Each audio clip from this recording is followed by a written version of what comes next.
Welcome to Module 4, Assess Direct Client Assistance Qualifications. In Module 3, the initial interview, you gathered and recorded accurate client information for entry into CAS 2.0 and assisted Ms. Jones with problem solving. Now it's time to complete the initial interview and assess whether Ms. Jones qualifies for direct client assistance. In Module 4, you'll learn how to assess qualifications for immediate assistance and lodging assistance using the Immediate Direct Client Assistance Roadmap. You'll also learn how to provide those types of direct client assistance to qualified clients.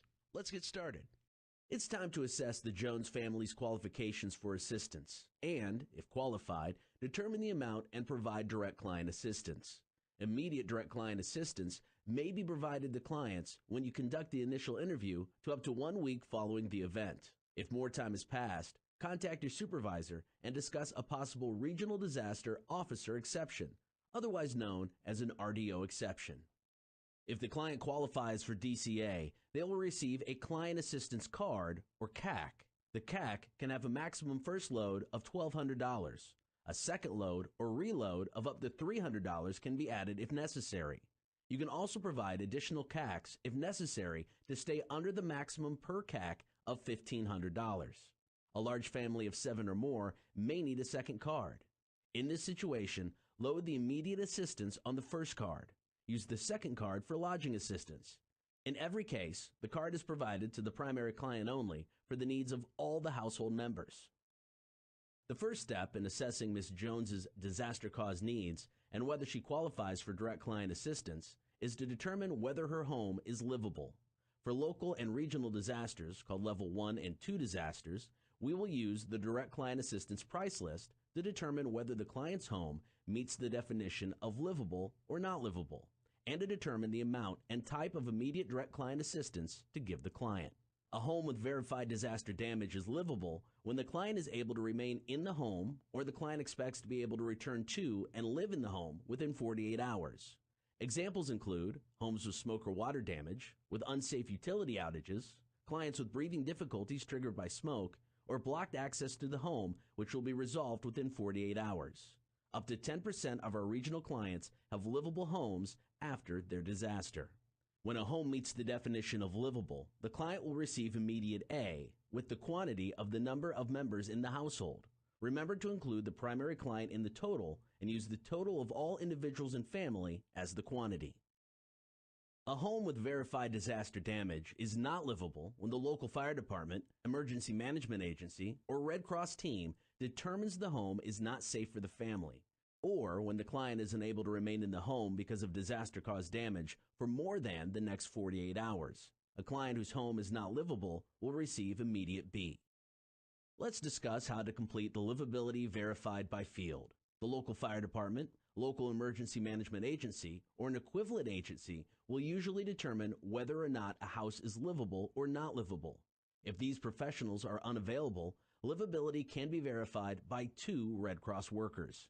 The interviewer, a partner, or another Red Cross worker will see the damage or speak with the agency that determined the livability to know whether the home is livable or not livable. Complete the second responder name if 2 Red Cross responders is selected. The client is not qualified for DCA if the interviewer does not have the home's livability information from the fire department or from Red Cross. Ms. Jones's home was declared not livable by the fire department, so she qualifies for immediate B times 4 people for their household. You will document how livability was verified on CAS Mobile or the client intake worksheet here. Then complete the rest of the known information on the How Affected portion of the client intake worksheet. Record dwelling type, ownership, and any utilities off. Ask whether Ms. Jones has insurance, and if so, offer to help her begin a claim. In the narrative, document the name of the fire department officer who states the home was unsafe to live in or not livable. A client's apartment was damaged by smoke and fire when a unit several doors down was destroyed by fire. The local fire department determined the client will not be allowed in his home for the next 36 hours. The client will return home then. Is the home livable or not livable?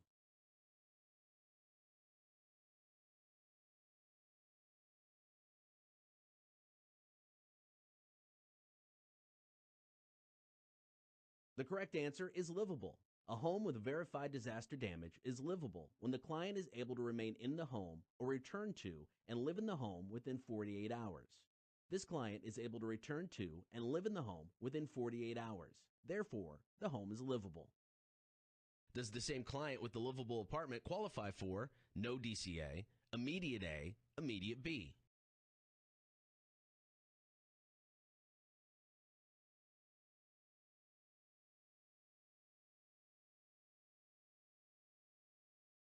The correct answer is the same client with the livable apartment qualifies for immediate A because the client can return within 48 hours. Next, you'll want to find out whether a client has a place to stay the night of the initial interview. If a disaster shelter is available, you'll direct the client to the disaster shelter. A shelter is often available for level 2 and larger events. When a disaster shelter is not available and the client states they don't have a place to stay for the night, the client qualifies for lodging assistance in addition to their immediate assistance. A client may answer yes, they have a place to stay. This may be with a family or a friend, a disaster shelter, or when other acceptable lodging resources are available immediately. About 30% of our clients have a place to stay and do not need lodging assistance. The purpose of lodging assistance is to help cover the cost of a hotel room when the client has no place to stay and no Red Cross shelter is available. It does not equal the precise cost of a client's hotel stay. The client will decide how and where to spend this assistance. You will use the Direct Client Assistance price list to determine the amount of lodging assistance to provide the client.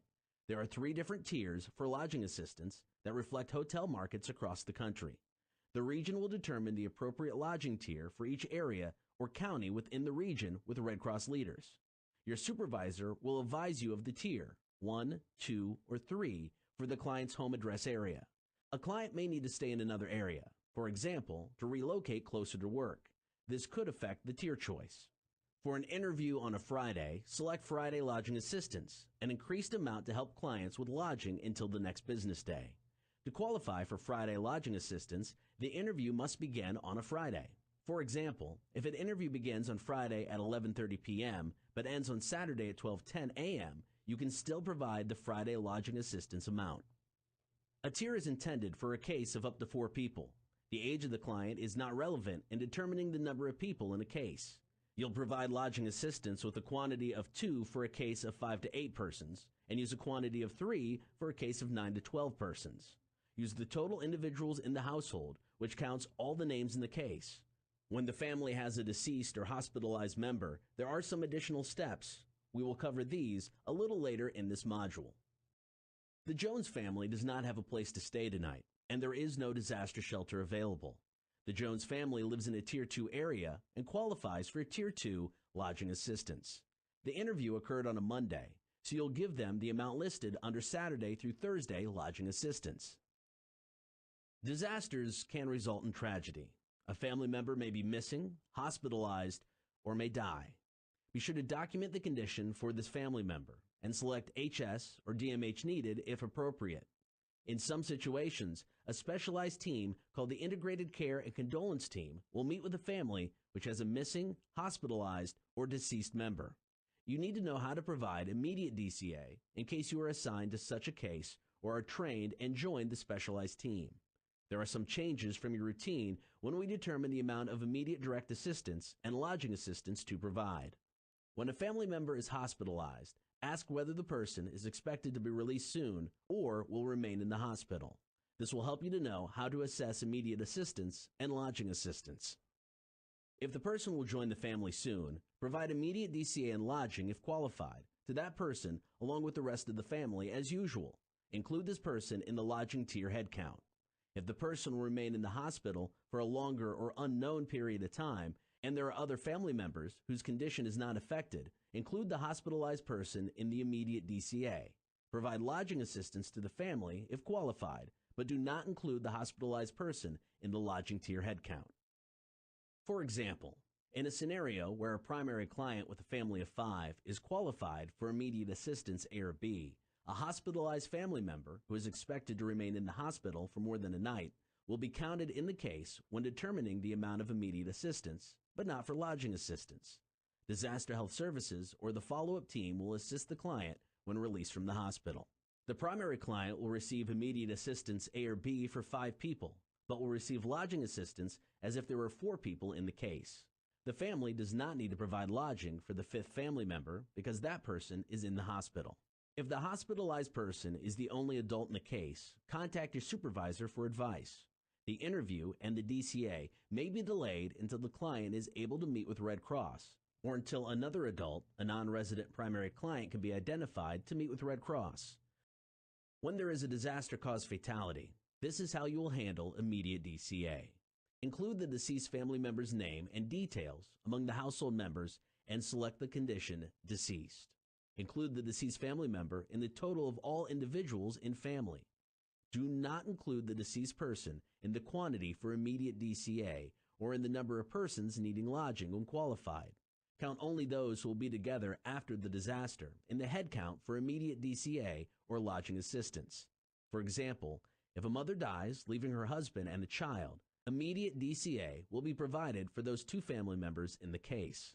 Instead, the family may receive fatality-related assistance for the deceased when approved by a disaster health services or disaster mental health worker. Be sure this approval is documented on the Case Review tab in CAS under HS DMH Approver. Typically, DHS or DMH provides the fatality-related assistance as a reload to the same CAC after the initial interview. If the deceased person is the only adult in the case, contact your supervisor. The interview and the DCA may be delayed until the client is able to meet with Red Cross, or until another adult, a non-resident primary client, can be identified to meet with Red Cross. Contact your supervisor in this situation. A client's first floor flooded this morning as a nearby creek overflowed its banks. She has a family of 6, and her house is not livable. There is no Red Cross shelter available, but the client says they will stay with her sister until they are able to move back into their home. Does this client qualify for lodging assistance? Yes or no?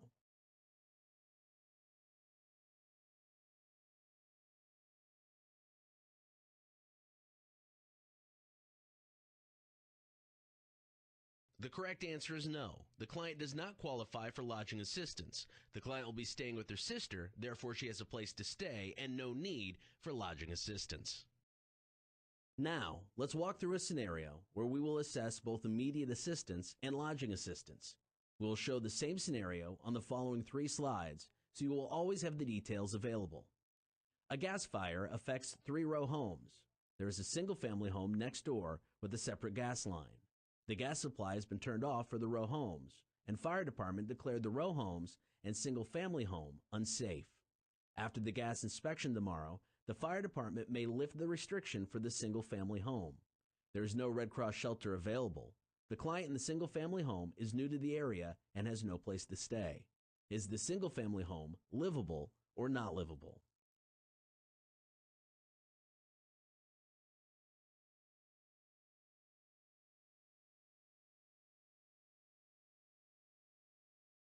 The correct answer is livable. The home is livable if the family can come back and stay there within 48 hours.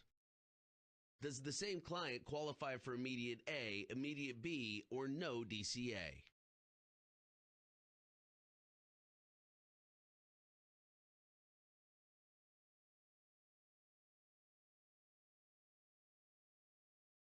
The correct answer is immediate A, since the home is livable. Does this client qualify for lodging assistance? Yes or no?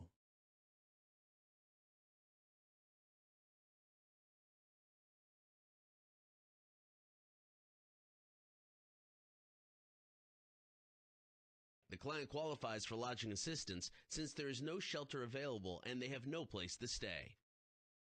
To this point in the course, we've discussed situations when a client qualifies for immediate assistance and maybe lodging assistance. We've gone through the steps to assess their qualifications and determine the amount of assistance Red Cross will give them. There will be times, however, when a client who qualifies for direct client assistance declines DCA. Other times, a client does not qualify for DCA but would like recovery planning services. For example, a single-family house fire occurs. A client, family of 3, owns the home and has already contacted their insurance company. The client does not accept direct client assistance, saying the insurance agent is on the way with an advance. The client requests disaster mental health help for her terrified daughter. Actually, in this scenario, you will open a service-only case. This case receives services such as DMH, but does not accept DCA. You'll contact Disaster Mental Health to assist their daughter and document DMH needed in CAS 2.0. The client and her family are qualified for non-financial services like active listening, information, problem solving, advocacy, and referrals to community and government partners, and follow-up casework and recovery planning services. Document all required information. If the client would like to accept immediate DCA or DCA for DMH needs later, the client record is complete and ready. It's time to activate the CAC for Ms. Jones. If you are using the client intake worksheet only, you'll be given a case ID and event number when you conclude the initial interview and are ready to activate the CAC. If you've been documenting her information in CAS Mobile, you'll need to first see if an event number already exists. For multifamily fires, all cases will fall under one event number, and each case will get its own case number or CAS ID. A single family fire or event will have its own event number and case number. Ms. Jones is the third client to be interviewed for this apartment fire. Since a CAS event has already been created for this disaster, event numbers and her location will appear on CAS Mobile. You will find it at the bottom of the list. You will select the correct event number for the event. You will also need to know the event level when you are creating a new event, although there is no field for this on the client intake worksheet. The most common is chapter or local event, and your supervisor will advise you if the event level is different than this. For Ms. Jones's case, the event type is fire. There will be a long list of event types to choose from in CAS, with the most common being fire, flood, and storm. And of course, you will need to document the event date. Remember, all required fields on the client intake worksheet must be entered into CAS Mobile or CAS 2.0 before the case can be saved and the CAC activated. This must be done while the client is on scene. All of the client's information from the client intake worksheet must be entered into CAS 2.0 within 24 hours. And once it has been entered, shred the client intake worksheet. After completing this course, you can take CAS training and register for a CAS account. Once the case has been created in CAS Mobile or CAS 2.0 and all required fields are complete, activate the CAC. Activate the CAC immediately for use by the client within 30 minutes of the end of the interview. The preferred method of activation is by direct entry into CAS 2.0 by smartphone, tablet, or a laptop from the field. As a backup, when you and your partner don't have a signal or don't yet have a CAS account, the card can be activated remotely by phoning the information to another team member on call. This method is not preferred as it causes a delay and can result in errors in CAS. Find the proxy number from the card envelope and record it in CAS Mobile or on the client intake worksheet. Once the CAC is activated, complete the remaining fields on the right side of page 1 on the client intake worksheet. Record the CAC total dollar amount shown in CAS, the Jones's CAS case number, and the CAS event number. Ask for the case number and event number if activating by phone. Next, give Ms. Jones the CAC in a sealed envelope and mention that the card use instructions are inside the envelope, including ATM steps. If your client is a Spanish-speaking client, be sure to give them the Spanish version of the instructions. Explain to the client we have provided X dollars to help in their immediate recovery. They will use this client assistance card as a credit card to pay for the hotel stay. They can also use the CAC to pay for rides or other needs. There is a small fee to use it as a debit card or to withdraw cash at an ATM using the PIN in the card envelope. Finally, give Ms. Jones a completed summary of client assistance so she has her case number, information about what assistance has been provided by the Red Cross, and a phone number to reach a Red Cross worker if needed. The client can use this to let other organizations know that she is a Red Cross disaster client. This may open doors for other types of services and assistance. Be sure to include the referral to the pet shelter and any other referral. Give Ms. Jones the Moving Forward booklet or a local recovery guide. Offer to help with hotel arrangements. Ms. Jones does not need a taxi, but offer to call for a ride. Remember that Red Cross workers may not transport clients in Red Cross or personal vehicles.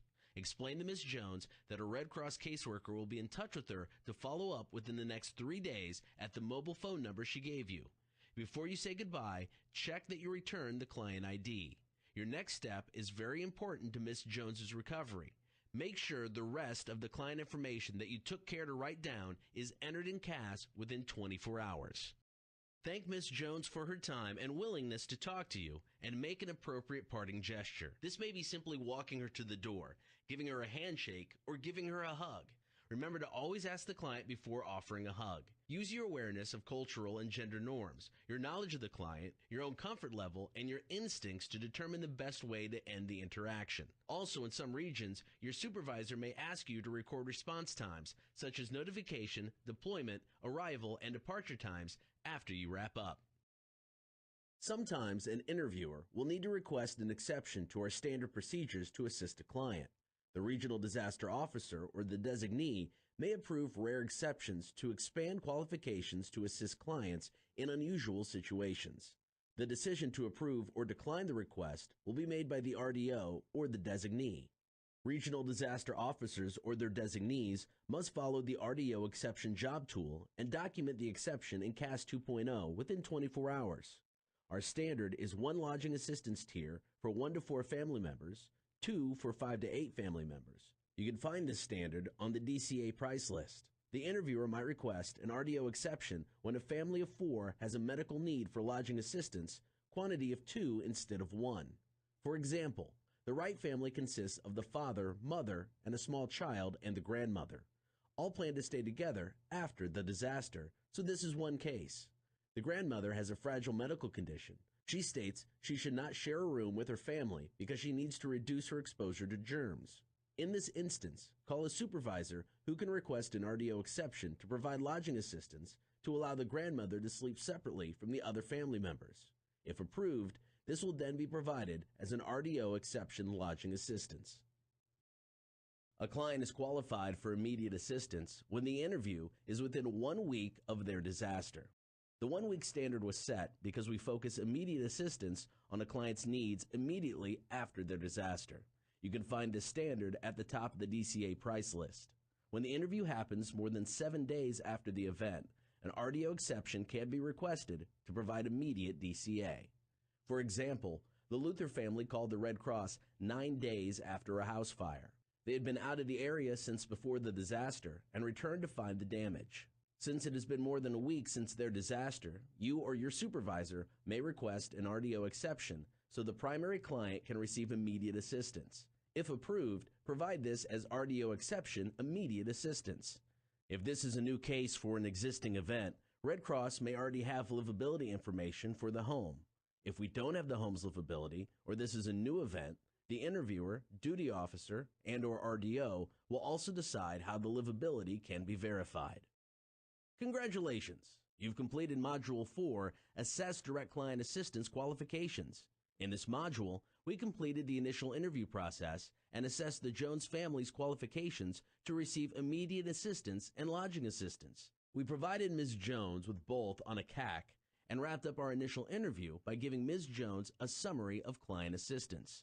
Throughout this module, you've learned how to assess qualifications for immediate assistance and lodging assistance using the Immediate Direct Client Assistance Roadmap.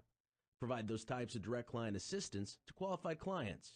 You are ready to move on to the final module in this course, Module 5, Recovery Procedures on a Level 3 Disaster, where you will learn how the process of assessing qualifications for immediate assistance and lodging assistance shifts for DROs.